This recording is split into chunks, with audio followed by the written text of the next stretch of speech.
Hi, నేను doctor రాగిని, జాతా fertility centre Gachibowli నుంచి మాట్లాడుతున్నా. ఎండోమెట్రియోసిస్ అంటే ఏంటో తెలుసుకుందాం. సో నార్మల్గా ఎండోమెట్రియం అంటే గర్భసంచి లోపల లైనింగ్ని ఎండోమెట్రియం అనేసి అంటాం. ఈ గ్లాన్స్ వేరే ఎక్కడన్నా ఉన్నప్పుడు దాన్ని ఎండోమెట్రియోసిస్ అంటాం. సో ఫస్ట్ థింగ్, ప్రెగ్నెన్సీ ఒక పర్సన్కి ఎండోమెట్రియోసిస్ ఉందా లేదా అంటే నార్మల్గా సిమ్టమ్స్తో డయాగ్నోస్ చేసుకోవచ్చు. అంటే వాళ్ళకి చాలా పెయిన్ఫుల్ పీరియడ్స్ ఉంటాయి, ఇంకా చాలా పెయిన్ఫుల్ బ్లీడింగ్ కూడా, ఒకవేళ మోషన్ పాస్ చేసినా కూడా పెయిన్ ఉంటుంది అనమాట. And during normal inter course అప్పుడు కూడా వాళ్ళకి చాలా పెయిన్ ఉంటుంది అని దాన్ని డిస్పెరోనియా అనేసి అంటాం.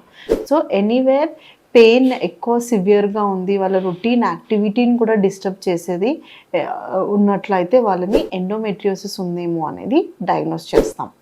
అండ్ స్కానింగ్లో ఎలా ఉంటుంది అంటే నార్మల్ యూట్రస్ సైజ్ కూడా కొంచెం నార్మల్ సైజ్ కంటే బల్కీగా ఉండే ఛాన్స్ ఉంటుంది.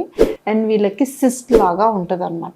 సో సిస్ట్ అనేది డయాగ్నోసిస్ చాలా ఇంపార్టెంట్ ఎండోమెట్రియోసిస్లో. ఎందుకంటే ఈ సిస్ట్ నార్మల్గా మంత్లీ కొన్ని సిస్ట్లు కరిగిపోతాయి, కానీ ఈ సిస్ట్లు కరగవు, అలానే ఉంటాయి. అండ్ ఒక్కొక్కసారి సిస్ట్ సైజ్ కొంచెం పెరుగుతుంది. చాలా వరకు ఎండోమెట్రియోటిక్ సిస్ట్ ఫాస్ట్గా పెరగవు, స్లోగా పెరుగుతాయి, కానీ అవి కరిగిపోవు. ఏ టాబ్లెట్స్ ఇచ్చినా కరగవు అనమాట. అండ్ దీంతో ఏమవుతుంది అంటే ఈ ఎండోమెట్రియోటిక్ సిస్ట్ వల్ల నార్మల్గా పక్కనున్న ట్యూబ్స్, ఓవరీస్ ఏవైతే ఉన్నాయో అవన్నీ ఒక ఫ్రోజన్ అంటే అతుకుపోయేసి ఉంటాయి అనమాట. సో వీళ్ళకి యూజువల్గా ట్యూబ్ టెస్ట్ అనేది మ్యాండేటరీగా అడ్వైస్ చేస్తాం. సో వాళ్ళకి ఏదైనా ప్రాబ్లం ఉంటే ట్యూబ్లో తెలిసిపోతుంది ఏదైనా అతుకులు ఉన్నాయా లేదా అనేసి. సో ఎండోమెట్రియోసిస్ మైల్డ్గా ఉన్న వాళ్ళకి న్యాచురల్ ప్రెగ్నెన్సీ వచ్చే ఛాన్స్ ఈజీగానే ఉంటుంది, కానీ సివియర్గా ఉన్న వాళ్ళకి కొంచెం ప్రెగ్నెన్సీ వచ్చేది కొంచెం ట్రీట్మెంట్ త్రూ ఉంటుంది అనమాట. ఎందుకంటే ఈ అడిషన్స్ నేనైతే ఏదైనా చెప్పానో లోపల ఉన్న అతుకులు చాలా విగరస్గా ఉండిపోయి ట్యూబ్ ఓవరీ రిలేషన్షిప్ పాడవుతుంది అనమాట. ఇది పాడైనప్పుడు